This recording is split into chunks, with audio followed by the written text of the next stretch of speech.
দুনিয়াতে আমরা সারা জীবন থেকে যাব, কিন্তু এই দুনিয়া আমাদের জন্য যে স্থায়ী নয়, এই দুনিয়া থেকে যে আমরা চলে যাব, আমাদের মৃত্যু একদিন আসবে, মৃত্যুর স্বাদ যে একদিন গ্রহণ করতে হবে।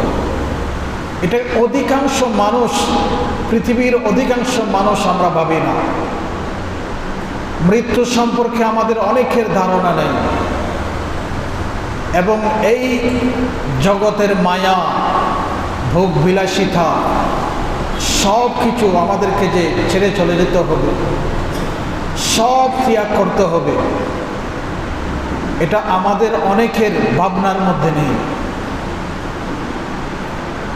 আল্লাহ পাক সুবহানাহু ওয়া তাআলার ক্ষমতাই এই পৃথিবীর মধ্যে চলবে। এই জন্য আল্লাহ বলেছেন, তাবারাকাল্লাযী বিয়াদিহিল মুলক ওয়া হুয়া আলা কুল্লি শাইইন কাদির। তিনি ওই সত্তা যিনি সব কিছুর ক্ষমতা রাখেন। যত ক্ষমতা আছে সব ক্ষমতার উৎস হচ্ছে আল্লাহ পাক সুবহানাহু ওয়া তাআলা। ওয়া হুয়া আলা কুল্লি শাইইন কাদির, তিনি যা চান তাই করেন, তা করতে পারেন। এরপরে বলতেছেন, আল্লাযী খালাকাল মাউতা ওয়াল হায়াত, আমাদের জীবন এবং আমাদের মৃত্যু উভয়টাই সৃষ্টি করেছেন আল্লাহ। আমাদের হায়াতের সৃষ্টিকর্তা যেমন আল্লাহ, ঠিক তেমনিভাবে আমাদের মওত, যে মওত একদিন আসবে, সেই মৃত্যুরও সৃষ্টি করেছেন আল্লাহ। কি জন্য? লিয়াবলুয়াকুম আইয়ুকুম আহসানু আমালা, যেন আমরা এই মৃত্যু এবং জন্মের মাধ্যমে আল্লাহ আমাদের কাছ থেকে পরীক্ষা নিচ্ছেন, যাচাই বাছাই করতেছেন, কে ভালো আমল করে দুনিয়াতে, কে মন্দ আমল করে। তো দুনিয়া থেকে তো আমরা চলে যেতে হবে, কে কখন মৃত্যুবরণ করব আমাদের কারো ধারণা নাই। আল্লাহ বলতেছেন, ওয়ামিনকুম মান ইয়াতাওয়াফা ওয়ামিনকুম মান ইয়ারুদ্দু ইলা আযযালিল উমুরি লিকাই লা ইয়ালামু মিন বা'দি ইলমিন শাইআ। অনেক মানুষকে আল্লাহ মায়ের পেটে মৃত্যুবরণ দান করেন, মৃত্যু দিয়ে থাকেন, ঠিক না? এখনো মায়ের পেট থেকে সেই দুনিয়াতে আসতে পারল না, তাদেরও আল্লাহ মায়ের পেটে মৃত্যু দেন। ওয়ামিনকুম মান ইয়াতাওয়াফা ওয়ামিনকুম মান ইয়ারুদ্দু ইলা আরযালিল উমুর। আবার অনেক বাচ্চা দুনিয়াতে আসার সাথে সাথে মৃত্যুবরণ করে, আবার অনেক বাচ্চা 10-15 দিন, 20 দিন, 1 মাস পরে মৃত্যুবরণ করেন। আবার ওয়ামিনকুম মান ইয়ারুদ্দু ইলা আরযালিল উমুর, অনেক আবার বার্ধক্য হয়ে, বৃদ্ধ হয়ে মৃত্যুবরণ করেন। তো আল্লাহ এই মৃত্যু এক একজন মানুষকে এক একভাবে দিয়ে থাকেন। কারো মৃত্যু হয় মায়ের পেটে, কারো মৃত্যু হয় মায়ের পেট থেকে আসার সময়, আবার কারো মৃত্যু হয় যুবক অবস্থায়, কারো মৃত্যু হয় বৃদ্ধ অবস্থায়। সুতরাং আমার মৃত্যু কখন হবে এটা আমি কেউ জানি না, এটা সব কিছু আল্লাহ জানেন। আমার মৃত্যু কখন হবে, আমি কয়দিন দুনিয়াতে থাকবো, এটা আমরা কেউ জানি না। অথচ কেউ না জানলেও মৃত্যুর জন্য আমরা কেউ প্রস্তুতি নিই না। সবাই যার যার মতো করে চলতেছে, যার জীবনকে যেমন ইচ্ছা তেমন সাজাচ্ছে। কিন্তু মৃত্যুর পরে যে জীবন, সেই জীবনকে সাজানোর জন্য আমাদের কয়জনের প্রস্তুতি আছে? তো সবাই এক একজন এক একভাবে মৃত্যুবরণ করে। কেউ মায়ের পেটে, কেউ সাবালক হওয়ার আগে, কেউ সাবালক হওয়ার পরে, কেউ বৃদ্ধ হলে। সপ্তম আসমানে একটা কেবলা আছে, কাবা আছে, আল্লাহর ঘর। সেই কাবার নাম হচ্ছে বাইতুল মামুর। সেই কাবার, সেই বাইতুল মামুরের উঠানে একজন নবী বসে থাকেন,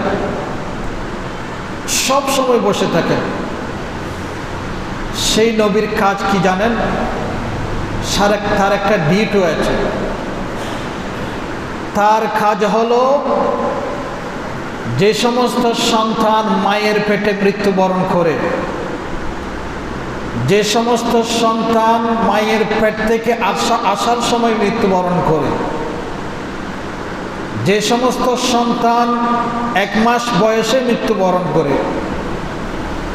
যে সমস্ত সন্তান সাবালক হওয়ার আগে মৃত্যুবরণ করে, এই ছোট্ট বাচ্চাদের রূহ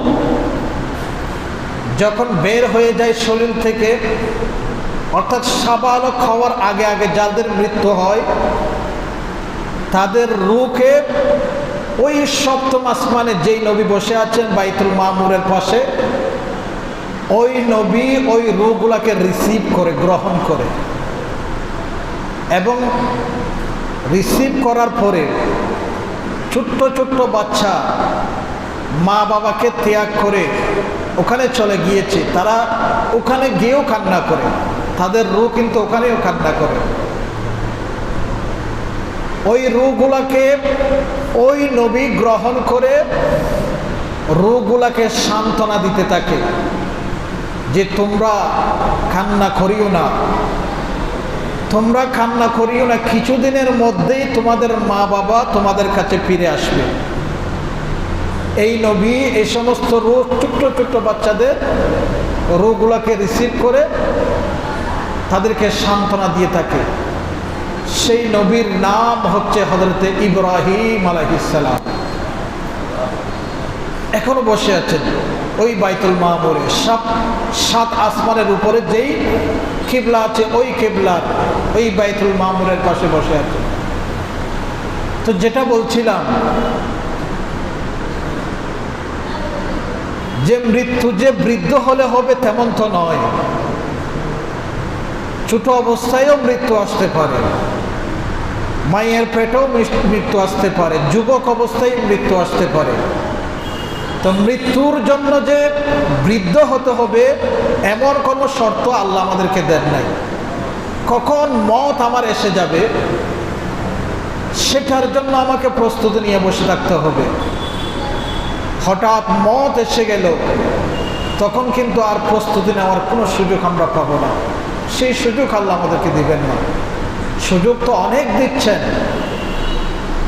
বড় বড় সুযোগের অফার যেগুলো আগে আপনাদেরকে বলেছিলাম সব সময় দিয়ে যাচ্ছেন, আমাদেরকে দিচ্ছেন। একটা কথা চিন্তা করুন, মায়ের পেটে আমরা সবাই ছিলাম না? সবাই মায়ের পেটে ছিলাম, কিন্তু ওই মায়ের পেটে থাকা অবস্থায় দুনিয়ার সাথে কোনো যোগাযোগ আমাদের ছিল না। ছিল না আমাদের কারো দুনিয়ার কোনো মানুষের সাথে, দুনিয়ার কোনো প্রযুক্তির সাথে, কোনো কিছুর সাথে আমাদের কোনো যোগাযোগ ছিল না। কিন্তু এরপরেও আমরা সেই মায়ের পেটে সুস্থ কিভাবে ছিলাম? ওখানে তো আমাদের কোনো অসুখ বিসুখ ছিল না, সামান্য কোনো জ্বর, সর্দি, নিউমোনিয়া পর্যন্ত আমাদের ছিল না। কোনো মানুষের সাথে যোগাযোগ করার কোনো ব্যবস্থা ছিল না। আমরা বড় হয়েছি, মায়ের রক্ত শুষে শুষে বড় হয়েছি, ঠিক না? কিন্তু সেই মায়ের পেটের মধ্যেও সেই আল্লাহ আমাদেরকে কত সুন্দরভাবে লালন পালন করেছেন, কত সুন্দরভাবে আমরা মায়ের পেটে বড় হয়েছি। মায়ের পেটে কিভাবে বড় হয়েছি, মায়ের পেটে আমরা কিভাবে ছিলাম, কোন পর্যায়ে, কোন পর্যায়ে আমরা গিয়েছিলাম, দুনিয়ার কোনো সায়েন্স, দুনিয়ার কোনো ডাক্তার এটা জানতো না যদি এই আয়াত আল্লাহ নবীর মাধ্যমে নাজিল না করতেন। যেমন আয়াতের মধ্যে বলা হচ্ছে, ওয়ালাকাদ খালাকনাল ইনসানা মিন সুলালাতিন মিন তিন সুম্মা জাআলনাহু নুতফা ফি ক্বারারিন মাকিন সুম্মা খালাকান নুতফাতা আলাকা ফাখালাকনাল আলাকাতা মুদগা ফাখালাকনাল মুদগাতা ইযামা ফাকাসাওনাল ইযামা লাহমা সুম্মা আনশানা খালকান আখার ফাতাবারাকাল্লাহু আহসানুল খালিকিন। এই আয়াত নাজিল না হলে কোনো ডাক্তারও বলতে পারতো না মায়ের পেটে আমরা কখন কিভাবে ছিলাম। এই আয়াতের মধ্যে বলা হচ্ছে যে মায়ের পেটে আমরা একটা রক্তের ফোঁটা ছিলাম। প্রথমে রক্তের ফোঁটা থেকে আস্তে আস্তে এটা রক্তের জমাট বেঁধেছিল। এই রক্তের জমাট থেকে গোশতের মাংসের একটা টুকরা হয়েছিল। ওই মাংসের টুকরা থেকে আমাদের শরীরের অঙ্গ প্রত্যঙ্গ সৃষ্টি হয়েছিল এবং এরপরে আমাদের ওই মাংসের টুকরার মধ্যে আল্লাহর রূহ পয়দা করেছিলেন। সেই জন্য প্রত্যেক মানুষের, সেই মানুষ যখন মায়ের পেটে ছিল প্রতি 40 দিন পর পর মায়ের পেটে আমাদের পরিবর্তন এসেছিল। যেমন প্রথম 40 দিন আমরা রক্ত থেকে রক্তের জমাট বেঁধেছিল, যে রক্তের ফোঁটা আমাদের বীর্য থেকে হয়েছিল, মা বাবার বীর্য থেকে যে রক্তের ফোঁটা সৃষ্টি হয়েছিল, ওই বীর্যকে রিপেয়ারিং করতে করতে, রক্তের ফোঁটাকে রিপেয়ারিং করতে করতে 40 দিন পরে একটা রক্তের জমাট বেঁধেছিল। এরপরে 40 দিন পরে একটা মাংসের একটা টুকরা পরিণত হয়েছিল এবং এরপরে 40 দিন পরে এটাকে একটা মানুষের আকার, সূরত ধারণ করেছিল। সেই জন্য একজন মানুষ মায়ের পেটে 120 দিন থাকার পরে তার শরীরের মধ্যে আল্লাহ রূহ ফিট করেন। আজ থেকে 1500 বছর আগেও যদি কোনো ডাক্তারকে জিজ্ঞেস করা হতো এই আয়াত নাজিল হওয়ার, যে মানুষের মায়ের পেটের ভিতরে একজন মানুষের রূহ কখন দেওয়া হবে, এটা অনেকেই কেউ জানতো না। ডাক্তাররা এই আয়াতকে রিসার্চ করে গবেষণার মাধ্যমে বের করেছে, একজন সন্তান তার মায়ের পেটে 340 পার হওয়ার পরে, 120 দিন পার হওয়ার পরে তার ওই শরীরের মধ্যে রূহ আল্লাহ পয়দা করেন। তো সব কিছু আল্লাহ কোরআনের মধ্যে দিয়েছেন, বলে দিয়েছেন। কোরআনকে রিসার্চ করে করে, কোরআনের গবেষণার মাধ্যমে আমাদের এই জীবন এবং হায়াতের সব কিছু ডাক্তাররা, বিজ্ঞানীরা বের করেছে। তো যেটা বলছিলাম, আমরা তো এসেছি, মায়ের পেটে আমাদের কখন কোন অবস্থা হয়েছে এটা আমাদের কারো ধারণা নাই। আমরা অনেক ফখর করি দুনিয়ার মধ্যে, অনেক শক্তি দেখায়, অনেক পাওয়ারের, অনেক শক্তির আধিপত্যের মাধ্যমে মানুষকে অনেকভাবে আমরা বিভিন্নভাবে অপদস্থ করি। কিন্তু কোনোদিন আমি চিন্তা করি নাই আমি তো একটা নতুফা থেকে, সামান্য একটা বীর্যের ফোঁটা থেকে আমার সৃষ্টি, তাও সেটা নাপাক বীর্য থেকে, নাপাক পানি থেকে আমার সৃষ্টি। পিওর কোনো পানি নয়, মিনারেল ওয়াটার যেটা বলেন সেটা থেকেও আমার সৃষ্টি নয়। একটা ময়লা দুর্গন্ধ যুক্ত একটা পানির ফোঁটা থেকে আমার সৃষ্টি। অথচ সেই মানুষ দুনিয়াতে আসার পরে কত অহংকার করে, তার দাম্ভিকতা, তার পাওয়ার, তার ক্ষমতা আশেপাশের মানুষ অদৃষ্ট হয়ে যায়। কিন্তু সে কোনোদিন চিন্তা করে না আমি কোত্থেকে আসলাম, কিভাবে আসলাম, কোন ঘাট পার হয়ে আমি আসলাম, সেটা আমাদের কারো ধারণা নাই। আমরা অনেকেই শরীরের পাওয়ার দেখাই, চেহারার দাম্ভিকতা, ফখর দেখায়, মানুষ সৌন্দর্যের গৌরব দেখায়, ঠিক না? বিভিন্ন জন বিভিন্নভাবে তার ক্ষমতাকে প্রয়োগ করতে চায়। ঠিক আমার সৃষ্টি যেমন হয়েছে, আমার সৃষ্টি যেমন নিঃস্বভাবে হয়েছে, একটা দুর্গন্ধযুক্ত পানি থেকে হয়েছে, ঠিক তেমনিভাবে আমি যখন চলে যাব, আমার চলে যাওয়ার সময়ও তেমনভাবে অসহায় হয়ে থাকবে।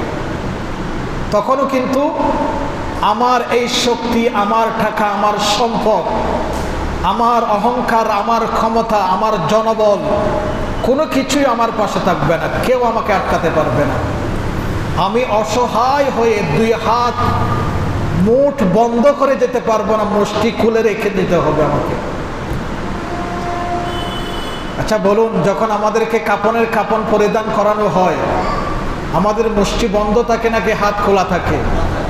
হাত খোলা থাকে।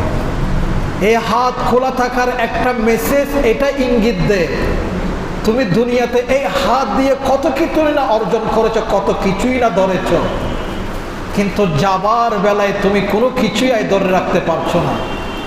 তোমাকে হাত খোলা রেখে সব কিছু ত্যাগ করে তোমাকে এখন চলে যেতে হচ্ছে। তো এই ইঙ্গিত আমরা বুঝতে চাই না, কিংবা বোঝার বান ধরে কেউ আমরা এটাকে মালুম নিতে চাই না। যাওয়ার বেলায় যেমন শিক্ষণীয় বিষয় আছে, আসার বেলায় তেমন শিক্ষণীয় বিষয় আছে। দুনিয়াতে কেউ থাকতে পারবে না অনেক দিন, অনেকভাবে, অনেক বছর অনেকেই ছিলেন।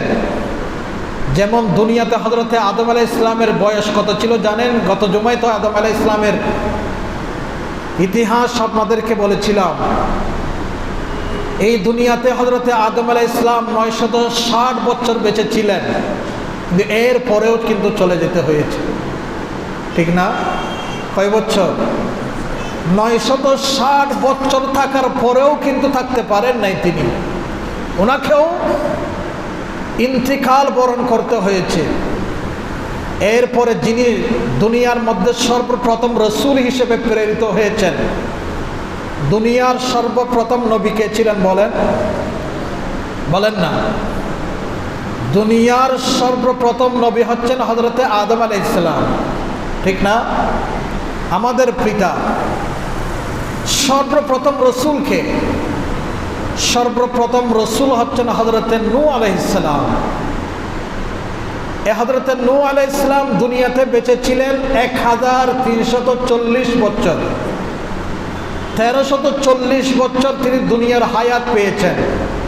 এরপরেও দুনিয়াতে তিনি থাকতে পারেন না, চলে যেতে হয়েছে। মৃত্যুর স্বাদ গ্রহণ করতে হয়েছে। এবং দুনিয়াতে সবচেয়ে বেশি হায়াত যে নবী পেয়েছেন, ওনার নাম কি জানেন? ওনার নাম হচ্ছেন হযরতে যুলকারনাইন। ইনি একজন বাদশাহ ছিলেন, নবী ছিলেন। তিনি এই পৃথিবীতে 1650 বছর হায়াত পেয়েছিলেন। ওনার মতো কেউ আর হায়াত পেয়েছেন বলে ইতিহাসের মধ্যে লিপিবদ্ধ নাই। ইনি বাদশাহ যুলকারনাইন, উনি কে জানেন? এই পাকে আরেকটা তথ্য আপনাদেরকে দিই। এই পৃথিবী 4 জন মানুষ শাসন করেছিলেন, তার মধ্যে 2 জন মুসলিম ছিলেন, 2 জন কাফের ছিলেন। 2 জন মুসলিমের মধ্যে হচ্ছেন একজন এই হযরতে যুলকারনাইন, আরেকজন হচ্ছেন হযরতে সুলাইমান আলাইহিস সালাম। ইনারা এই পৃথিবী, পুরা পৃথিবীকে শাসন করেছিলেন, একটা মহাদেশকে নয়। একটা দেশকে নয়, পুরা পৃথিবী, পূর্ব থেকে পশ্চিম, উত্তর থেকে দক্ষিণ, পৃথিবীর যত বড় সীমানা, পুরা পৃথিবী রাজত্ব করেছিলেন এই দুইজন মুসলিম বাদশাহ। একজন হযরতে সুলাইমান আলাইহিস সালাম, আর একজন হযরতে যুলকারনাইন। আবার পাশাপাশি কাফের মুশরিকদের মধ্যেও দুইজন শাসন করেছিল এই পৃথিবী। একজন হচ্ছে নমরুদ, আপনারা নাম শুনেছিলেন, আরেকজন হচ্ছে বখত-ই-নসর।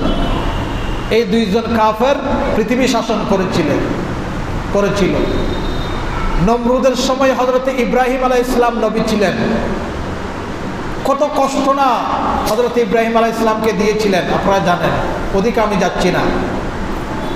আর বখত-ই-নসরের সময় আরেকজন নবী ছিলেন, ইনার নাম হচ্ছেন হযরতে দানিয়াল আলাইহিস সালাম। এই পৃথিবী যেমন মুসলমানদের হাতে গিয়েছিল শাসনভার, ঠিক তেমনিভাবে কাফেরদের হাতে দিয়েছিলেন আল্লাহ। এই জন্য দিয়েছিলেন যে মুসলমান ক্ষমতা পাওয়ার পরে পৃথিবীকে কোন পদ্ধতিতে শাসন করে এটা আল্লাহ পরীক্ষা করেছিলেন। আবার কাফের, দুইজন কাফের হাতের মধ্যেও ক্ষমতা দিয়েছিলেন আল্লাহ, তারা কিভাবে পৃথিবী শাসন করে সেটাও দেখার বিষয় ছিল। সেটার পরীক্ষা নেওয়ার জন্য আল্লাহ তাদেরকে এই পৃথিবীর শাসন কর্তা বানিয়েছিলেন। তো যাই হোক, আমার বিষয়বস্তু সেটা নয়। আমার বিষয়বস্তু হচ্ছে এই হযরতে যুলকারনাইন 1650 বছর যাবৎ পৃথিবী শাসন করেছিলেন, কিন্তু ইনিও দুনিয়ার মায়া ত্যাগ করে মৃত্যুর স্বাদ গ্রহণ করতে হয়েছে। আরেকটা আপনারা জানেন, আসহাবে কাহাফের ঘটনা আপনারা জানেন না? আপনাদেরকে বলেছিলাম, জুমার সময় বলেছিলাম। আসহাবে কাহাফ 7 জন যুবক, ইনারা পৃথিবীর মধ্যে 309 বছর বেঁচে ছিলেন। এটা আল্লাহ কোরআনের মধ্যে বলতেছেন এইভাবে, ওয়ালাবিসু ফি কাহফিহিম সালাসামিয়াতু সিনিন ওয়াজদাদু তিসআ। সূরা কাহফের মধ্যে এই ঘটনা আছে যে 7 জন যুবক প্রায় 309 বছর, ওয়াজদাদু তিসআ, 9 বছরের চেয়ে আরো কিছু বেশি, 309 বছর এই পৃথিবীর জমিনে বেঁচে ছিলেন, ঘুমন্ত অবস্থায় ছিলেন। 309 বছর থাকার পরেও তাদের কিন্তু মৃত্যু হয়েছে, তারাও কিন্তু পৃথিবীতে থাকতে পারেন। তাদের সাথে একটা কুকুর ছিল, ওই কুকুরের নাম হচ্ছে কিতমির। তারা যে গুহার মধ্যে আশ্রয় নিয়েছিল, সেই যুগে একজন খুব দুষ্ট প্রকৃতির একজন বাদশা ছিল। সে এই 7 জন আল্লাহর বান্দাদেরকে ধাওয়া করে মেরে ফেলার জন্য চতুর্দিকে সৈন্য লাগিয়ে দিয়েছে যে তাদেরকে ধরে নিয়ে আসো। তারা আমার হুকুম মানছে না, তারা তাদের প্রভু আল্লাহর হুকুম মানতেছে। এটার জন্য তাদেরকে ধরার জন্য বিভিন্ন সৈন্য বাহিনীকে পাঠিয়েছে। কিন্তু যিনি হেফাজত করার মালিক, তিনি যদি হেফাজত করতে চান, পৃথিবীর কোনো শক্তি তাকে আর ক্ষতি করতে পারবে না। তো আল্লাহ ওই 7 জন যুবককে এমন একটা গুহার ভিতরে ঘুম ফাটিয়ে রেখেছেন, প্রায় 309 বছর ওই ঘুমন্ত অবস্থায় ছিলেন। তাদেরকে পাহারা দেওয়ার জন্য একটা কুকুর ওই গুহার মুখের মধ্যে আল্লাহ পাহারাদার হিসেবে রেখেছেন। ওই কুকুরের নামও কোরআনের মধ্যে এসেছেন, ওই কুকুরের নাম হচ্ছে কিতমির। পৃথিবীর মধ্যে কোনো কুকুর যদি জান্নাতে যায়, ওই কিতমির নামের কুকুরটা জান্নাতে থাকবে, আর কোনো কুকুর জান্নাতে যাবে না, এই একটা কুকুর জান্নাতে যাবে। এই 309 বছর ওই কুকুর তাদেরকে পাহারা দিয়েছিল। ওই কুকুরের জীবন গবেষণা করে বর্তমানে মানুষ কুকুরকে পাহারাদার হিসাবে বিভিন্ন ঘরের মধ্যে রাখে, ঠিক না? কি বলেন? অনেক দামি দামি ঘরের মধ্যে, আমাদের দেশে এটা কম থাকলেও বিদেশিরা বেশি কুকুর লালন পালন করে, এবং তারা তাদের ঘরের মধ্যে নিরাপত্তা প্রহরী হিসাবে কুকুরকে রাখে। এমনকি অস্ট্রেলিয়া এবং আমেরিকার মধ্যে আপনারা খবর নিলে জানতে পারবেন, ওখানে যেখানে চাষাবাদ হয় ওই চাষাবাদকে পাহারা দেওয়ার জন্য কুকুর নিযুক্ত করে। এটা ওই কিতমির কুকুরের কথা কোরআনের এই আয়াতকে গবেষণা করে বিজ্ঞানীরা এটা বের করেছেন। এবং আরেকটা জিনিস বের করেছে, কুকুর হচ্ছে যেমনভাবে নিরাপত্তা দেয়, মানুষকে পাহারা দেয়, আবার নিরাপত্তা বেষ্টনীকে যাচাই বাছাই করার জন্য কুকুর ব্যবহার করা হয়। এটাকে বলা হয় ডগ স্কোয়াড। যেমন কোনো একটা জায়গায় কোনো বোমা আছে কিনা এটা পরীক্ষা করার জন্য কিছু কুকুর আছে। এটাকে কোরআন আরবি ভাষায় কলবুম মুআল্লাকা বলা হয়। জ্ঞানী কুকুর, তারা নাক দিয়ে ঘ্রাণ নিলে বুঝতে পারে যে ওই জায়গায় কোনো ধরনের মানুষের ক্ষতিকর কোনো বস্তু কিংবা বোমা আছে কিনা, এটা তাদের ঘ্রাণের মাধ্যমে এটা বুঝতে পারে।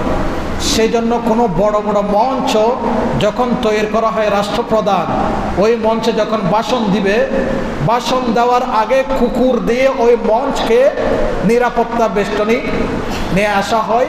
ওই মঞ্চের ভিতরে কোনো বোমা রাখা হয়েছে কিনা এটা ডগ স্কোয়াডের মাধ্যমে এটা যাচাই বাছাই করে, ঠিক না? আপনারা অনেকে জানেন না মনে হয়। তো এই জিনিসগুলা এই কোরআনের আয়াত থেকে বের করেছে বর্তমান বিজ্ঞান। আমরা এমন একটা কোরআন পেয়েছি যে কোরআনের মধ্যে আল্লাহ সব নিয়ামত রেখেছেন, এবং ওই কোরআনের মালিকও আল্লাহ আমাদেরকে দিয়েছেন, সাহেবে কোরআন আমার রসুলকেও আমাদের নবী হিসেবে দিয়েছেন। যাই হোক, কোন দিক থেকে কোন দিকে চলে যাচ্ছি, যেটা বলছিলাম যে সবাই চলে যেতে হয়েছে। বড় বড় রাজা বাদশাহ যারা দুনিয়ার মধ্যে প্রতাপের সাথে বিচরণ করেছিলেন, ক্ষমতা যাদের হাতে ছিল, তারাও পর্যন্ত বড় বড় রাজা বাদশারা, বড় বড় পালোয়ান পর্যন্ত দুনিয়ার মায়া ত্যাগ করে চলে যেতে হয়েছে। তো আমরা তো সাধারণ মানুষ, আমাদের যেমন কোনো ক্ষমতা নেই, আমাদের শরীরের তেমন কোনো শক্তিও নাই। আমাদেরকেও এই দুনিয়ার মায়া ছেড়ে চলে যেতে হবে, আখিরাতে একদিন উঠতে হবে। আমাদের ধর্মের মধ্যে শুধু আখিরাতের কথা বলা হয়েছে, অন্য কোনো ধর্মের মধ্যে পুনর্জন্ম, আবার যে দুনিয়া ছেড়ে আরেকটা জগৎ আছে, আখিরাতে আবার আমাদেরকে উঠতে হবে, এটা শুধু ইসলাম ধর্ম স্বীকৃতি দেয়, অন্য কোনো ধর্ম স্বীকৃতি দেয় না। এই জন্য তো কোরআনের মধ্যে বলা হয়েছে ওয়াল আখিরাতু খায়রুন ওয়া আবকা। আখিরাতে আমাদেরকে উঠতে হবে, দুনিয়া ছেড়ে চলে যেতে হবে, এটা আমাদেরকে অবশ্যই মনে রাখতে হবে। আমার দাড়ি আমার কথা শুনতেছে না, সে আমাকে না বলে সাদা হয়ে যাচ্ছে, ঠিক না? কি বলেন? আমার মাথার চুল যে সাদা হচ্ছে, সে কি আমাকে বলে সাদা হচ্ছে? আমার মাথার চুল আমার কথা শুনতেছে না, আমার দাড়ি আমার কথা শুনতেছে না, আমার এই হৃদয়, আমার কলব, আমার হার্ট আমার কথা শুনতেছে না, আমার কিডনি আমার কথা শুনতেছে না, আমার লিভার আমার কথা শুনতেছে না, অথচ তাদেরকে পাহারা দেওয়ার জন্য কত ব্যবস্থা আমরা করতেছি, ঠিক না? তাদেরকে সুস্থ রাখার জন্য আমরা বিভিন্ন হসপিটালে যাচ্ছি, ইন্ডিয়াতে যাচ্ছি, সিঙ্গাপুরে যাচ্ছি, মালয়েশিয়ায় যাচ্ছি, দেশের মধ্যে নামকরা বড় বড় যে হাসপাতালগুলো আছে, অ্যাপোলোতে যাচ্ছি, পিজি হাসপাতালে যাচ্ছি, এবার কেয়ারের মধ্যে যাচ্ছি। শুধু এই জিনিসগুলো আমি যেন সুস্থ রাখতে পারি, তাদেরকে পাহারা দিতে পারি। এত কিছু করার পরেও আমার কিডনি আমার কথা না শুনে, আমাকে না বলে সে আস্তে আস্তে ড্যামেজ হয়ে যাচ্ছে, আমার চোখের দৃষ্টি আস্তে আস্তে কমে যাচ্ছে। এটা কমে যাওয়ার এই কথা আমাকে ইঙ্গিত দিচ্ছে, আমার চোখ আমাকে ইঙ্গিত দিচ্ছে তোমার সময় শেষ হয়ে যাচ্ছে, আমার কিডনি আমাকে ইঙ্গিত দিচ্ছে তোমার সময় শেষ হয়ে যাচ্ছে, আমার মাথার চুল, আমার দাড়ি সাদা হওয়ার সাথে সাথে এই ইঙ্গিত আমাকে দিচ্ছে তুমি আর বেশি দিন পৃথিবীর জমিনে থাকতে পারবে না, তোমার সময় শেষ হয়ে যাচ্ছে। কিন্তু এই ইঙ্গিত, এই কথা আমার স্মরণে আসতেছে না। পৃথিবীর মধ্যে আফ্রিকার জঙ্গলে একটা পাখি আছে, যেই পাখির নাম হচ্ছে কোকোনাস পাখি। সেই পাখি পৃথিবীর মধ্যে 80 বছর হায়াত পায়। তার হায়াত যখন শেষ হয়ে আসবে, তার হায়াত শেষ হওয়ার আগে সে যে মৃত্যুবরণ করবে, সেই মৃত্যুবরণ করার আগে আগে সে মৃত্যুর জন্য প্রস্তুতি নিয়ে থাকে। সে কিভাবে প্রস্তুতি নেয় জানেন?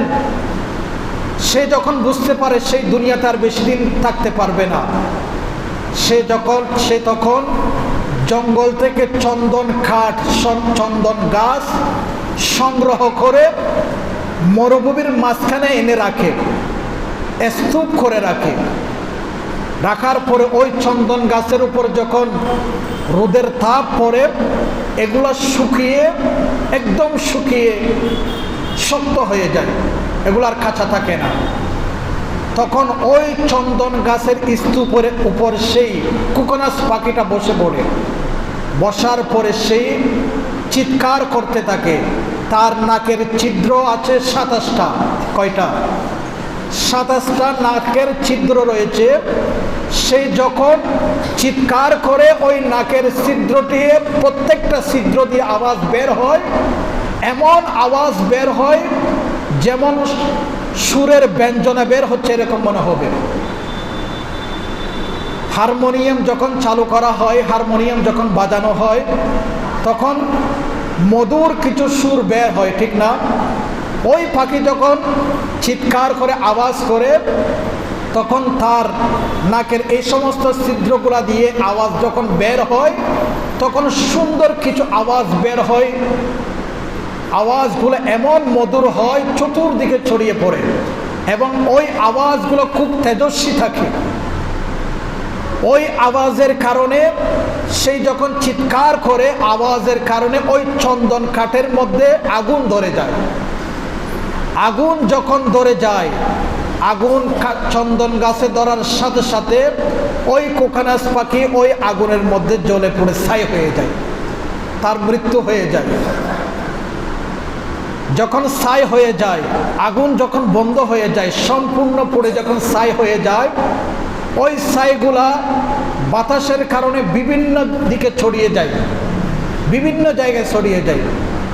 এবং যখন বর্ষার বৃষ্টি হয়, বৃষ্টির ফোঁটা যখন ওই চন্দন কাঠ, যেই চন্দন কাঠে ওই কোকোনাস পাখি জ্বলেছিল, ওই ছাইয়ের মধ্যে যখন বৃষ্টির সর্বপ্রথম ফোঁটা পড়ে, ওই বৃষ্টির ফোঁটা যখন ওই ছাইয়ের সাথে স্পর্শ হয়, ওখান থেকে কোকোনাস পাখির জন্ম হয়। ছাই থেকে আবার কোকোনাস পাখির জন্ম হয়, কিন্তু ওই কোকোনাস পাখি বাচ্চা ফুটায়ও নাই, আবার ডিমও দেয় না। পৃথিবীর মধ্যে বংশ বিস্তারের জন্য প্রাণীদেরকে হয়তোবা পেটের মধ্যে বাচ্চা ফুটাতে হবে, নয়তো ডিম দিয়ে, থা দিয়ে বাচ্চা ফুটাতে হবে, ঠিক না? এই দুই পদ্ধতির মাধ্যমে প্রাণীর বংশ বিস্তার লাভ করে। কিন্তু এই একমাত্র কোকোনাস পাখি, যারা ডিমও দেয় না, বাচ্চাও পেটের মধ্যে লালন করে না, তাদের বংশ বিস্তার হচ্ছে ওই তাদের ছাইয়ের মধ্যে যখন বৃষ্টির ফোঁটা পড়ে, ওই বৃষ্টির ফোঁটা থেকে এক একটা কোকোনাস পাখির জন্ম লাভ করতে থাকে। তো এই কোকোনাস পাখিও, সামান্য পাখিও, তার মৃত্যুর আগে মৃত্যুর প্রস্তুতি নিয়ে থাকে। কিন্তু আমরা মানুষ হয়ে সে মৃত্যুর প্রস্তুতি আমরা নিচ্ছি না। আমরা আমাদের রিজিকের জন্য পাগল হয়ে যাই, আমার ছেলে সন্তানের রিজিকের জন্য, বউ বেটির রিজিকের জন্য, আমার রিজিকের জন্য। আমার হায়াতের মূল্য আমরা দিতে জানি না, আমার মৃত্যুর কথা আমরা ভুলে যাই। কিন্তু দুনিয়ার মধ্যে এমন একটি পাখি আছে, যে রিজিক কিভাবে, বাচ্চাদেরকে কিভাবে রিজিক দেয়, এটা শুনলে আপনারা আশ্চর্য হয়ে যাবেন। আমাদের দেশ সহ পৃথিবীর বিভিন্ন দেশের মধ্যে উট পাখি আছে। উট পাখি আছে না? এমন একটি পাখি, যে পাখির নাম হচ্ছে উট পাখি, সেটা সচরাচর আমরা না দেখলেও আমাদের দেশের যে সমস্ত চিড়িয়াখানা আছে ওখানে পাওয়া যায়, ওখানে দেখা যায়। এই উট পাখি বছরে 12টি ডিম পারে, ডিম দেয়। ওই 12টি ডিমের মধ্যে 4টা ডিম সে মাটির ভিতরে লুকায় রাখে, আর 4টা ডিম তার সামনে রাখে, আর বাকি 4টা ডিম সে তা দিয়ে বাচ্চা ফুটায়। 4টা ডিম থেকে যখন বাচ্চা ফুটে যায়, সেই বাচ্চাগুলোকে আহার দেওয়ার জন্য প্রথমে যখন আমরা মায়ের পেট থেকে দুনিয়াতে এসেছি তখন আমরা লিকুইড খাবার খেয়েছি, ঠিক না? মায়ের দুধ, তরল পদার্থ আমরা খেয়েছি। তো ঠিক তেমনিভাবে সেই উট পাখি বাচ্চাকে তরল খাবার দেওয়ার জন্য, লিকুইড খাবার দেওয়ার জন্য যে 4টা ডিম তার সামনে রেখেছিল, ওই 4টা ডিমের একটা একটা ভেঙে ওই ডিমের তরল যে পদার্থ আছে ওই পদার্থগুলো বাচ্চাকে খাওয়ায়। এভাবে 4টা ডিম সেই বাচ্চাকে খাওয়ায়, তার ডিম সে তার বাচ্চাকে খাওয়াচ্ছে। তো 4টা ডিম খাওয়ানোর পরে আর তো কোনো খাবার নেই। এরপরে বাচ্চাও এক খাবার আর কয়দিন খাবে, সেও বিরক্ত হয়ে যায়। আমরা যখন মায়ের দুধ খেতে খেতে বিরক্ত হয়ে যাই, কিছুদিন পর আমাদেরকে 6 মাস পরে আস্তে আস্তে শক্ত খাবার দেওয়া হয়, ঠিক না?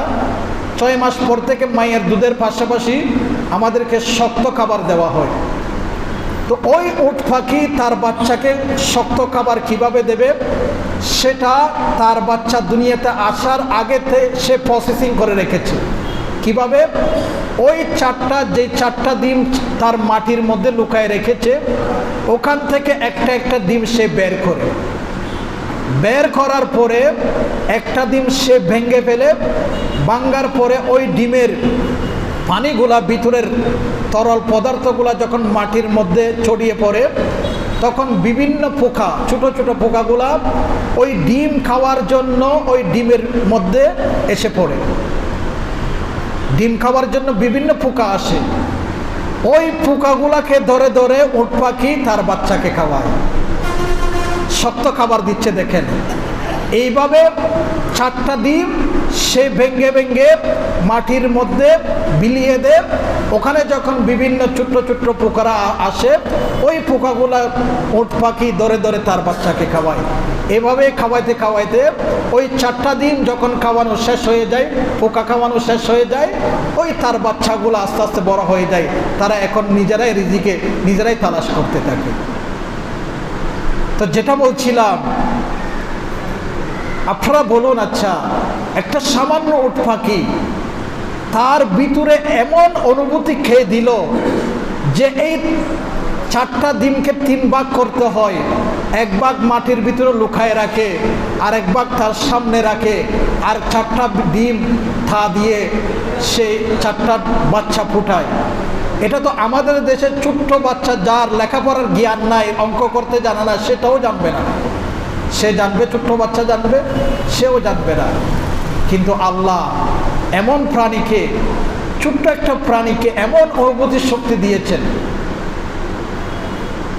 তো যেটা বলছিলাম, সবাইকে অনুভূতি শক্তি দিয়েছে, সবচেয়ে অনুভূতি শক্তি বেশি দিয়েছে কাদেরকে? মানুষকে দিয়েছে। কিন্তু সেই মানুষ, সেই অনুভূতি শক্তি হারিয়ে আমরা পশু পাখির থেকেও আমরা অদম হয়ে গিয়েছি। পশু পাখিরা যে চিন্তা করে, সে চিন্তাও আমাদের মধ্যে নাই। যাই হোক, যেটা বলছিলাম, আল্লাহ আমাদেরকে হায়াত দিয়েছেন, ঠিক তেমনিভাবে আমাদেরকে মওত দিয়েছেন। আমরা যেমন দুনিয়াতে এসেছি, আবার আমাদেরকে দুনিয়ার মায়া ত্যাগ করে এই দুনিয়া থেকে চলে যেতে হবে। সুতরাং আমাদেরকে দুনিয়া থেকে যাওয়ার আগে যাওয়ার প্রস্তুতি আমাদেরকে অবশ্যই নিতে হবে। আল্লাহ পাক সুবহানাহু ওয়া তাআলা আমাদেরকে প্রত্যেকে মৃত্যুর প্রস্তুতি যথাযথভাবে যথাসময়ে নেওয়ার তৌফিক দান করুন। আমিন। ওয়া আখিরু দাওয়ানা আলহামদুলিল্লাহি রাব্বিল আলামিন। আসসালামু আলাইকুম ওয়া রাহমাতুল্লাহ।